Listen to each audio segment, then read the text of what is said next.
Hello મિત્રો, બધાને જય શ્રી કૃષ્ણ.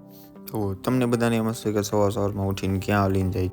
તો હું જાઉં છું રાજકોટથી 120 કિલોમીટર હાલી, જે ગામનું નામ છે લીમ. તો સવારમાં નાઈને કમ્પ્લીટ થઈને હું નીકળી ગયો ચાલવા, અને હું પહોંચી ગયો છું રાજકોટની બહાર, એટલે કે ગ્રીન લાઇન ચોકડી બાયપાસ.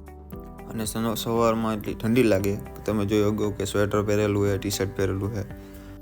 સવારમાં ગીત હોટલથી ચા પીને હું નીકળી ગયો પાછો ચાલવા. અત્યારે ટાઈમ થયો છે અરાઉન્ડ 5 વાગી ગયા.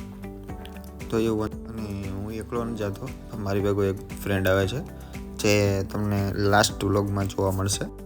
અરાઉન્ડ વાગી ગયા થી 7, અને સવારમાં એવો મસ્ત વ્યૂ છે સન જોવાનો,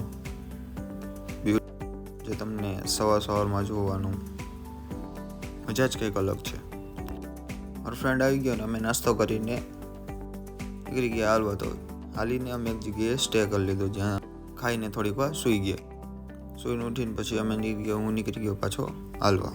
બપોરનો તડકો છે પણ તડકા જેવું લાગતું નથી, કેમ કે પવન એટલો આવે છે. અને એક વાત કે હાઈવે ઉપર હાલતા એક ધ્યાન રાખવું પડે કે ગાડીઓ આવતા એક્સિડન્ટ ન થઈ જાય. 2 જણા મસ્તી કરતા રસ્તો કાપીએ છીએ. તમે જોઈ લો કે રસ્તો કેવો છે, એની રીતે હેલા જાય. અને વિડીયો સારો લાગ્યો હોય તો લાઇક, શેર એન્ડ કમેન્ટ કરો. અને હું પહોંચી ગયો ચોટીલા, અને ચોટીલા ખાઈને અમે કરી લીધો